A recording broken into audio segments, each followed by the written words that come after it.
is Sarah Kaufman. When I was 15, a gunman entered my school, Marjorie Stoneman Douglas, and murdered 17 of my classmates, teachers, and friends. Ever since, I've been fighting against gun violence. And I am so happy that we finally have a president and vice president who are making schools safer.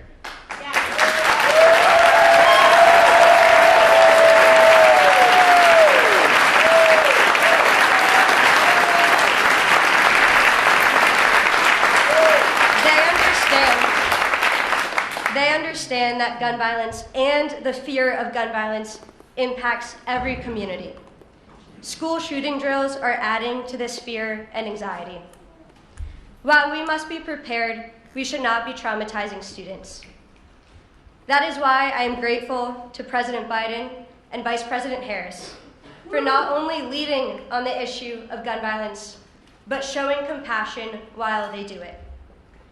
This leadership is something I have seen firsthand. Vice President Harris has comforted survivors across our country. She has walked the halls of my school in Parkland alongside the families of the victims.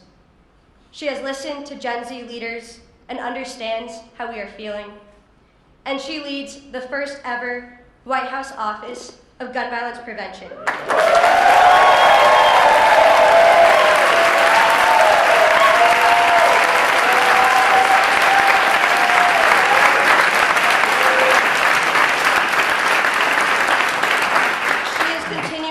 Life's work fighting for the safety of all of our communities. And now it is my honor to introduce the Vice President of the United States, Kamala Harris.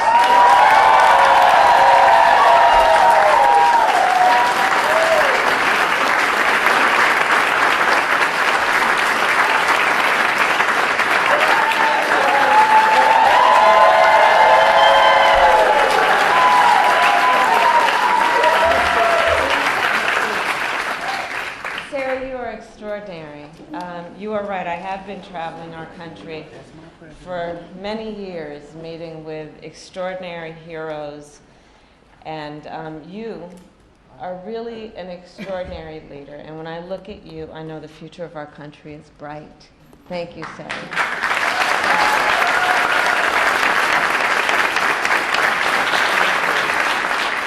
And to all the leaders here, survivors, family members, loved ones, thank you all for the work that you do and the voice that you carry for so many who are not in this room right now, but deserve to be seen, deserve to be known, deserve to be heard. I thank you all for all that you do to sacrifice your time and your hearts to give what you give to so many. And so it is good to be with everyone, including our extraordinary President, Joe Biden.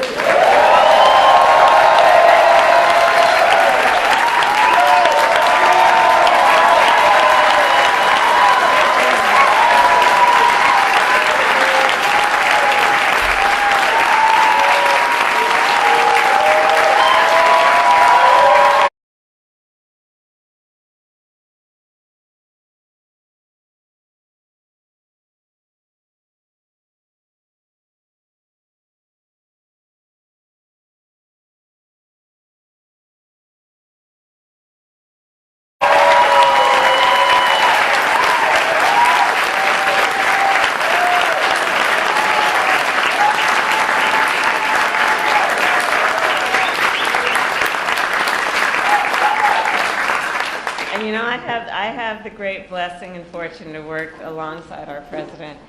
And wherever we are together, whether the cameras are in the room or not, he cares about the American people. He loves the American people. And he, in his leadership, so much of his leadership is always about fighting for the dignity of all people and understanding the pain that many might experience and what we must do as leaders to alleviate that pain. And I thank you, Mr. President, for all that you are.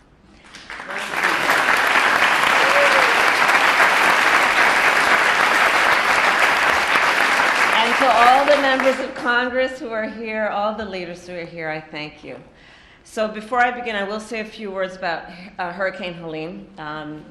So the President and I, of course, are monitoring the case and the situation closely, and we urge everyone who is watching at this very moment to take this storm very seriously, and please follow the guidance of your local officials. And President Biden and I, of course, will continue to work closely with state and local officials to ensure that everyone is safe and to protect communities before, during, and after the storm. So with that, I will turn to the subject at hand. I believe the right to be safe is a civil right. Yeah.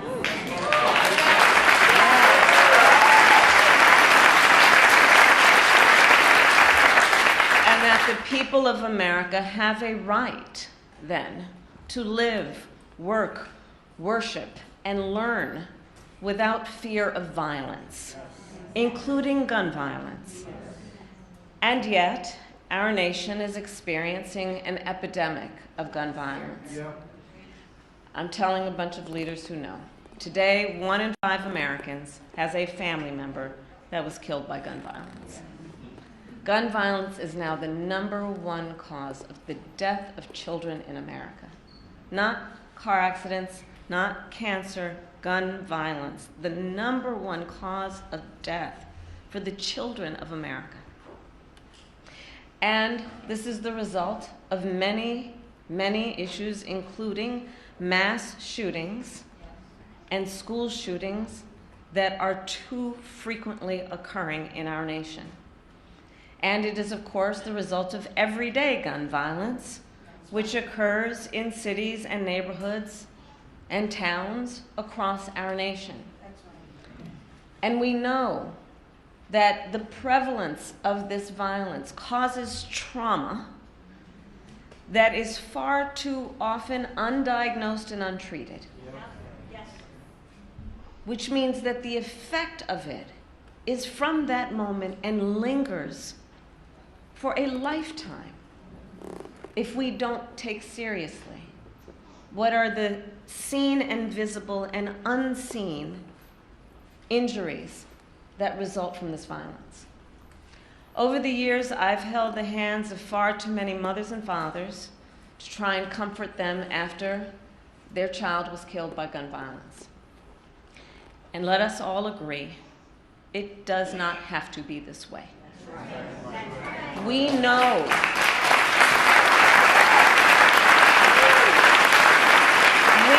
in our possession, we know how to stop these tragedies. And it is a false choice to suggest you are either in favor of the Second Amendment or you want to take everyone's guns away.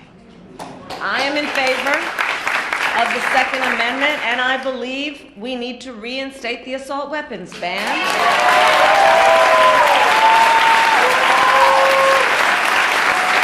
And pass universal background checks, safe storage laws, and red flag laws.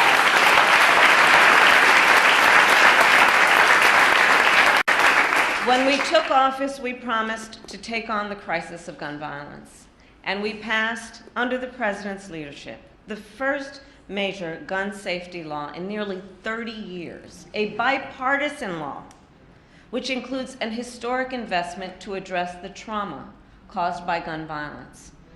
We are hiring 14,000 new mental health counselors in public schools across our nation. We need to hire more.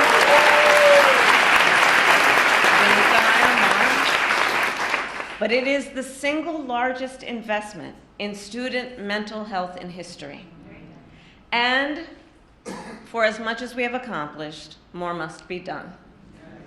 We need more leaders. We need more leaders like the leaders in this room, in Congress, who have the courage to take action, to stand up to the gun lobby, and to put the lives of our children first. Last week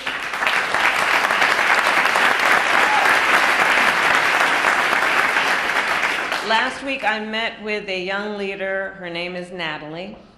She is a 15-year-old student at Appalachia High School and a survivor of gun violence.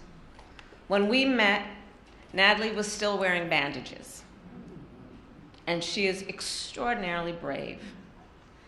And so on behalf of her, on behalf of all the survivors that we have lost, let us continue to fight to end the epidemic of gun violence and to keep our communities and our children safe.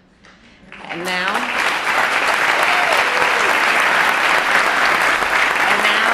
it is my great honor to introduce a leader and a friend who understands the urgency of this crisis. He is a mayor who knows firsthand what it is like to lose a loved one to gun violence and to see his community shaken by tragedy.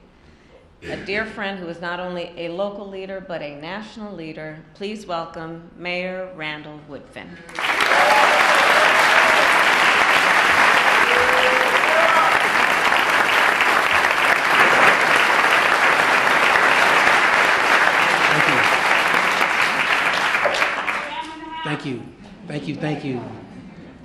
Thank you, everyone, and thank you for the introduction, Madam Vice President. As stated, my name is Randall Woodfin. I am honored to serve as mayor of the city of Birmingham, Alabama. I want you all to know that I am not here representing myself. I am here representing the 200,000 residents I serve.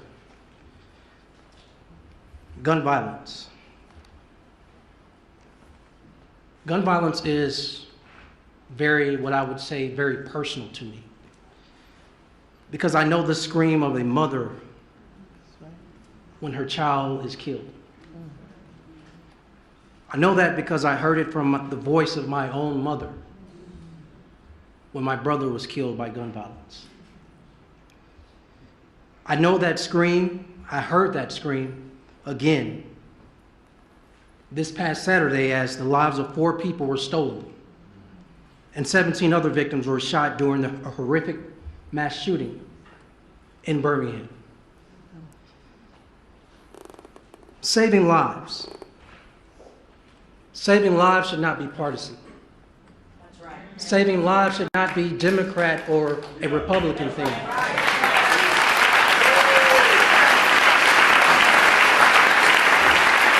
Saving lives, everyone.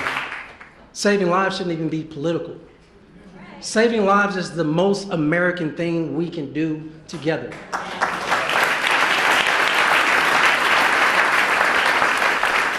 And so we've been working with our U.S. Attorney, with the Justice Department, to get machine gun conversions like Glock switches off our city streets.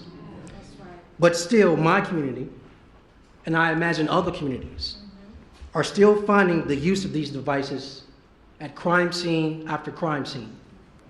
And so that is why I'm grateful to our president. That is why I'm so grateful to our vice president as well, who today are taking more action to help people not only in Birmingham, but across our country. Today, we work to loosen the grip that gun violence has on our communities. I know firsthand what it means to have a president who is not only a partner, but a friend to community and cities. The Biden-Harris administration is making historic and transformative investments in our neighborhoods, but most importantly, in our people. Instead of being overlooked, I am happy to stand on this stage and tell you we have a president who not only sees us, but truly believes in us. And that is why it is my honor to introduce President Joe Biden, who has been a true friend to Birmingham, Alabama.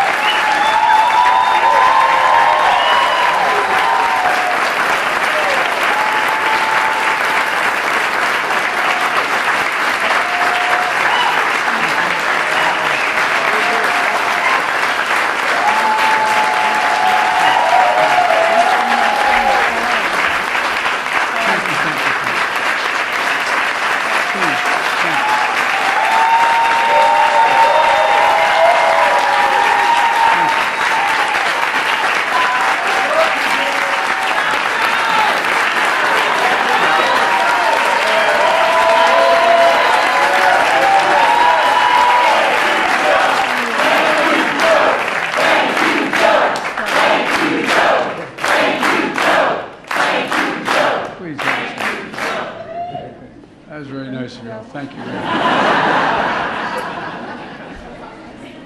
Lord Woodfin, thank you for your introduction. And quite frankly, for your extraordinary leadership in Birmingham. You know, through your love for your brother, helping ensure that he and all victims of gun violence have not died in vain. May I ask a question? How many of you in this audience have lost someone in the family to gun violence? I know from experience of other losses that this is bittersweet. We want us to be doing this, but it brings back the very moment it happened, no matter how long since it's occurred. You're here and you remember. Remember the first time you heard my son, my daughter, my mother, my father, my brother, my sister, somebody you lost. I know the feeling in a different context, and it's heartbreaking. So thank you for the courage to be here. I know the intensity of your feelings, but thank you, because it really does require to relive the moment it occurred, and that's tough. And I don't think people who haven't been through the loss of someone through an accident or through violence fully understands it until it happens, and I hope that doesn't happen to the rest of you in any circumstance. So thank you, Sari, for sharing your story, and your classmates, your teachers, your friends in Parkland. You know, an extraordinary courage inspires a nation, and we stand with you, for real. Quite frankly, you inspired me when I met many of you after that tragedy. Before I begin, let me speak to our preparedness, then very briefly, for the hurricane. Helene, we're expecting a catastrophic storm. Winds and flooding throughout the southeast, starting in Florida right now. Kamala and I have been briefed and spent many hours with FEMA, including recently. Ambassador Griswold is on the scene tomorrow. I've directed FEMA to work with the state partners to take proactive measures to ensure the communities in Florida, Georgia, North Carolina, Alabama, Tennessee, South Carolina, and other states have the support and resources they need. That includes improving pre-landfall emergency declaration requests from the governors of Florida, Georgia, North Carolina, and Alabama. In my direction, more than 1,000 federal personnel have already been deployed to those areas. We have search and rescue teams, medical teams, power restoration teams, generators, water, food on the ground and ready to support families throughout the coming days. But let me say this, everyone needs to take it seriously, extremely seriously. The potential storm surge is well beyond the immediate path of the hurricane, could be significant and deadly. You know, for you and your family's sake, I urge everyone in and near the path of the hurricane to listen to local officials and follow evacuation orders and when told to do so. Remember, 2 years ago, just 2 years ago, 150 people were killed when the surge was only 14 feet. Now the surge is expected to be up to 20 feet. 20 feet. So take this seriously. From the bottom of my heart, please take it seriously, anybody listening to this. And because, anyway, the tendency is to say, I can do this, but you can't. 20-foot storm surge, you can't. Folks, now for the reason we're here today. I want to thank Vice President Harris and members of our cabinet, members of the Congress, including Birmingham's extraordinary Congressman Terry Sewell. Terry, stand up. Stand up.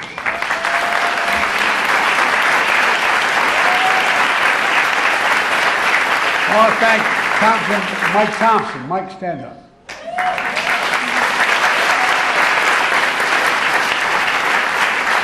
And a good friend, one of the brightest people I know, Jamie Raskin. Jamie, stand up.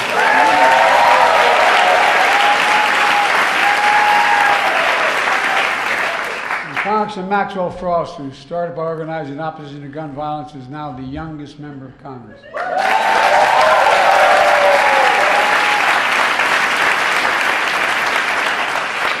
Even when I was the second youngest senator in history, I never had that much hair.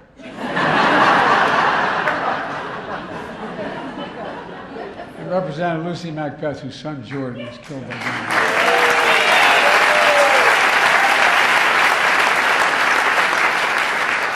Thanks, Lucy. Thanks for being here.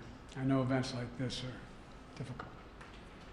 Look, folks, I want to thank you for the courage, and I also want to thank the chiefs of police and sheriffs, to all the advocates and allies, and especially to the survivors and families, many of whom I've met with. Jill and I have gotten to know some of you very well over the years. Thank you for being here. With absolute courage, you've turned your pain into purpose. That's what it's all about, turning your pain into purpose. Your loss into determination, your anger into commitment, and the power of a movement of saving lives. That's okay. Babies rule in my house.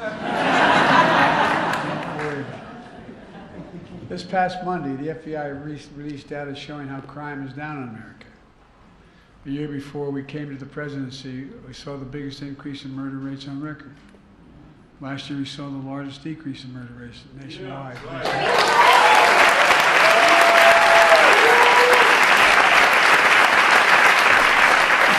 Thanks to guys like you wearing those uniforms. The homicide rate in 2023 was 16% below the year before we became president and vice president. In the first half of 2024, in large cities across the country, homicide rate dropped another 17%. Last year, we also saw the lowest rates of all violent crime in more than 50 years. Murder, rape, aggravated assault, robbery all dropped along with burglary, property crime. It matters. And together we're making clear, if you want to talk about reducing crime and violence in America, you need to talk about guns in America.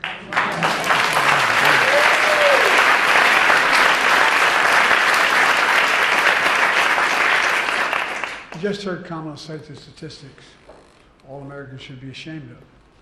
Guns are the number one, hard to believe, are the number one killer of children in America, more than any other cause. Accidents, more than any other cause. It's almost unbelievable to think it's sick. Last year, after another school shooting, my predecessor said, like some members of Congress said, just get over it. I'm going to be very blunt. Secretary Vance of Ohio has called these shootings facts of life. Who the hell do these people think they are? I mean it.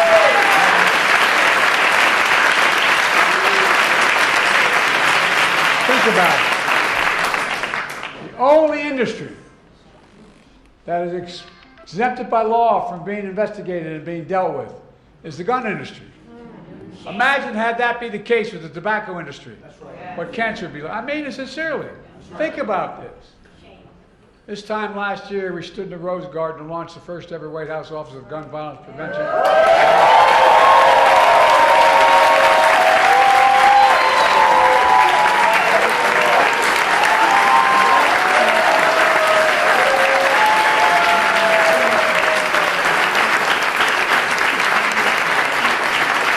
Look around the room and I see survivors, like our former magnificent congresswoman, who's always out there fighting. Thank you, guys.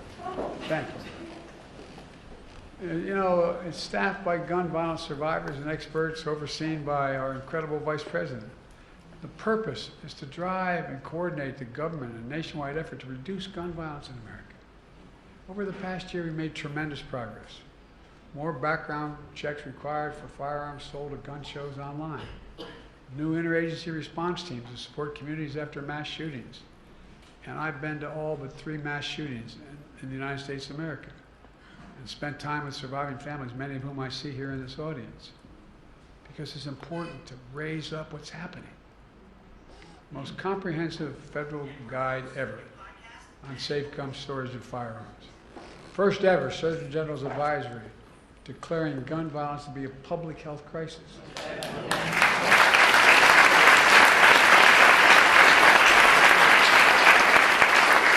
Parenthetically, as I travel the world with other world leaders, they ask, do you really have do you say you have a public health crisis with gun violence?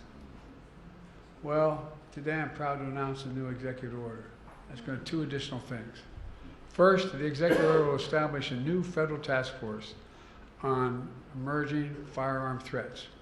Previously, my administration took action to crack down on private manufacturers of firearms, including kits of so-called ghost guns. This is probably the only audience knows what ghost guns are. Yeah, that's right. They don't have to have a serial number. Guns don't have serial numbers. It's hard for them to track back to the shooter and hold them accountable when something happens. But today we're taking the next step. Our new task force will address 3D printed firearms. And for those listening, everybody in this room knows what that is. But they actually can produce a plastic firearm with a 3D printer.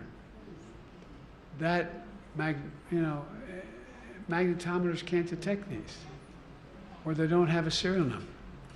This task force is all going to tackle machine gun conversion devices, mentioned by the mayor. Devices that illegally turn semi-automatic weapons, including handguns, into fully automatic machine guns that can fire up to 20 bullets in 2 seconds. 20 in 2 seconds. These devices are already illegal under federal law and can be made on a 3D printer for just 40 cents in less than 30 minutes and sold for as little as $20. The local law enforcement in cities across the country tell me the streets are flooded with machine gun conversion devices. Isn't that right, Captain? Because the parts are small, cheap, and easy to make. The impact of these devices is devastating.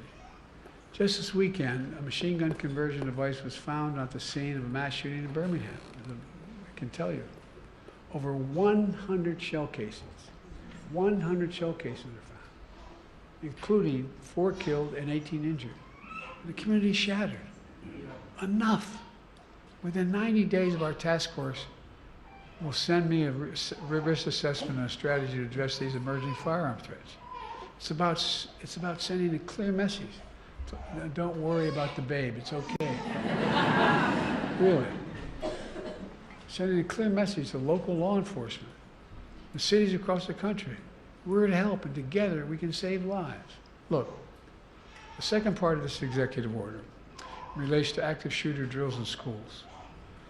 You know, it's a good thing, but people don't, you all understand, many of you in here, but the psychological impact that has on a child. You know, I'm old enough, we used to have drills for, duck and cover for nuclear devices. But guess what? Now we're talking about kids know what's happening. Yeah. Kamala just talked about the worry of parents and the stress and fear of students have when they're told to participate in active shooter drills. The lack of guidance today on how to prepare students while minimizing the trauma of active shooter drills is unacceptable. So today I'm directing the members of my cabinet to return to me within 110 days with resources and information for schools to improve active shooter drills, minimize its harm, create age-appropriate content, and communicate with parents before and after these drills happen so they know what's going on.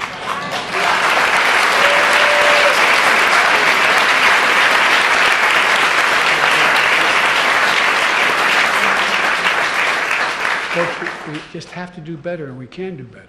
But that's not all. Today, my administration is also announcing a whole series of new actions to address gun violence. We're releasing a new tool with resources to help schools communicate with parents about safety of storing firearms in their homes. And by the way,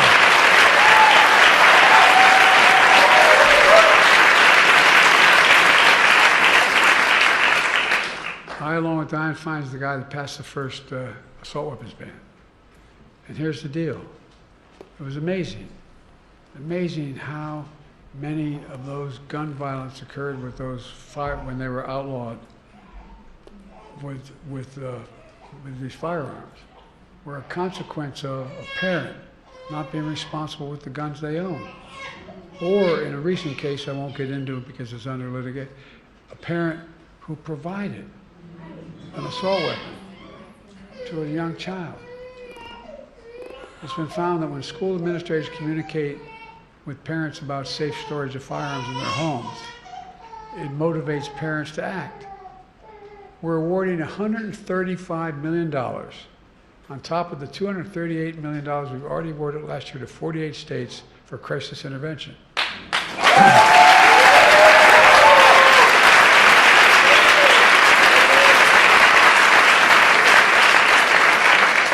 Including tools like red flag laws. I'm going to say, be very personal here. My son was Attorney General, is the first state in the nation to institute that statewide.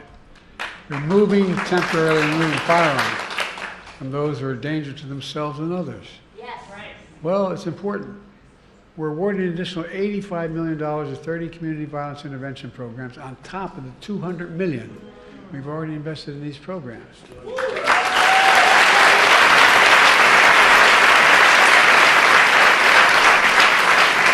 As you all know, these local intervention programs stop shootings before they happen, utilizing trusted messengers, community members, leaders to work directly with people at risk or the most vulnerable to gun violence. And folks, all these new actions build on the historic steps we've already taken since I took office to address gun violence in America. Through the American Rescue Plan, which, by the way, not a single one of the opposition voted for. I don't say that for political, I say that to make sure people understand it's not costless to do that. To help deliver more than $15 billion, the largest investment ever in public safety. Let me say it again.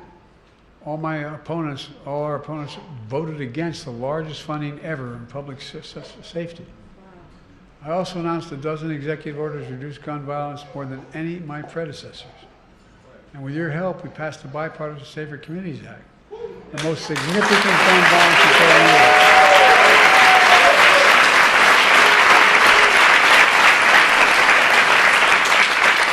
And so many things because we had a first-rate prosecutor who had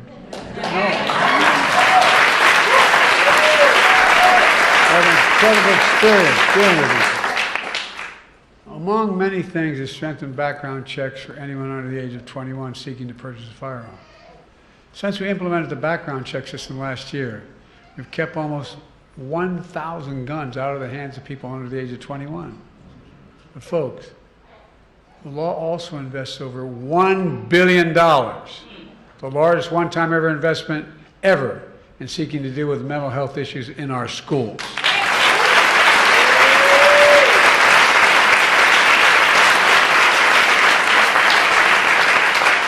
Help them deal with the grief and trauma of gun violence and other traumatic experiences.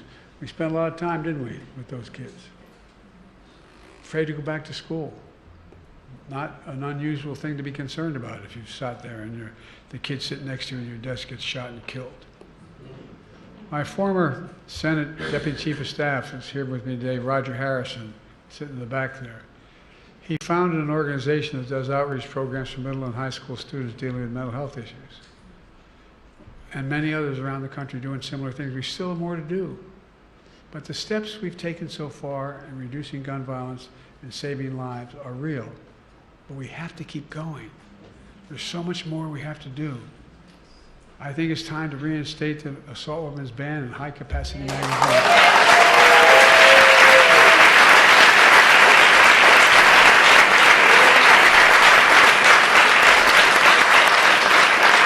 When I was a senator and I introduced the first effort to ban those weapons, I literally was walking through the swamps of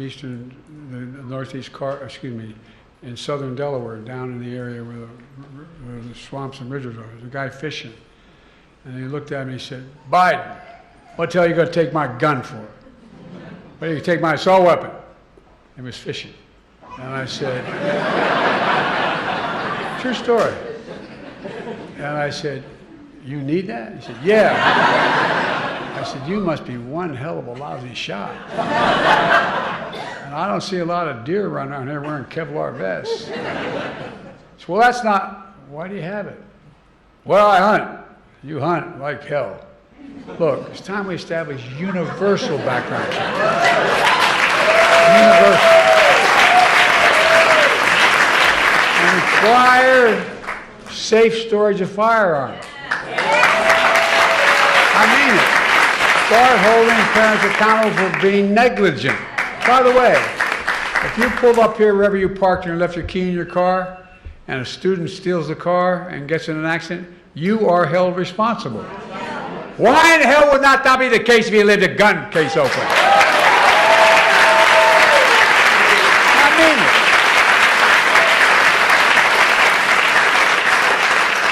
it. And I've been fighting for this. I'm going to continue after I leave this office. End immunity for the gun industry. End it, end it, end it.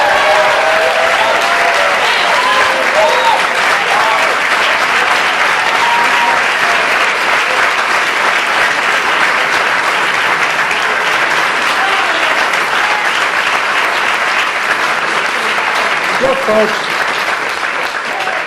I taught constitutional law for years, constitutional law. Never was the Second Amendment meant to be absolute. Back when it was passed, you could not own a cannon. No, I'm not joking. People like the liberty of Americans is water with the blood of patriots. Like hell. I'm serious. Think about it. Think about it. It was never absolute. Never, never, never, never. It's time we increase funding for the Bureau of Alcohol, Tobacco, Firearms, and Explosives.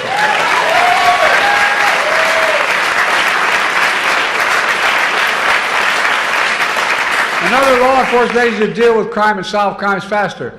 We get a lot of heat from the other guy. She get a lot of heat from the other guy talking about, we're not helping. We're the ones funding cops. We're the ones funding these things. It's time to increase funding to help victims of crime and support community groups helping and hurting people hurting from gun violence.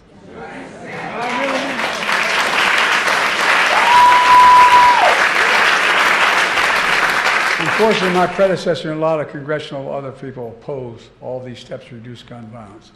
Instead, they tried to stop the crackdown on ghost gun kits, by the way. Well, that's a real big deal. I mean, we can't deny the Second Amendment right to, give me a break. If they got their way, criminals could traffic guns and commit crimes. Congressional opponents are trying to defund the Office of Gun Violence Prevention. There's an amendment to defund the Office of Gun Violence Prevention. Bless me, Father, as we say in my church.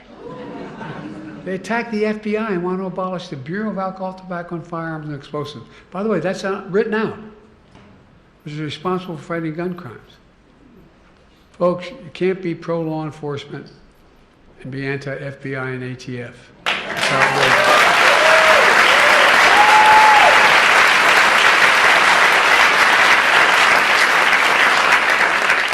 Well, that's why we're here today, and why this is so important. We need your help in fighting and standing up to the gun lobby, gun manufacturers, the politicians who oppose common sense gun legislation. Because whether you're a Democrat or Republican or Independent, we all want our families to be safe. When we drop families off at the house of worship, or a child at a mall, or a movie theater, or a school, we don't have to worry about whether that's the last time we'll see them. I mean, think about it. Think about it. We all want our kids to have the freedom to learn how to read and write in schools instead of duck and cover. Let me close with this. I know how difficult this work is, particularly if someone's been through the tragedies and consequences of it. But I also have no illusions about the champions and heroes in this fight, including all of you. I really don't. Look what you've already done. Look at the movie you built. Look at the elected officials standing alongside me and here today. Listen to the young people speaking out. That's the power of their loved ones and their memories.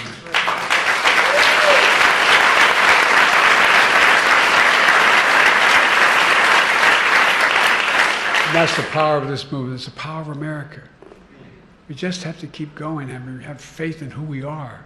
Ladies and gentlemen, we're the United States of America. There is nothing beyond our capacity. Nothing, nothing, nothing. I mean that. I swear to God, I know I look like I'm only 40, but I'm 100 years old. I've been around a long time. I really mean it. There's nothing beyond our capacity. We're the only nation in the world, as a student official, I can tell you, that's come out of every crisis stronger than when we went in. That's right.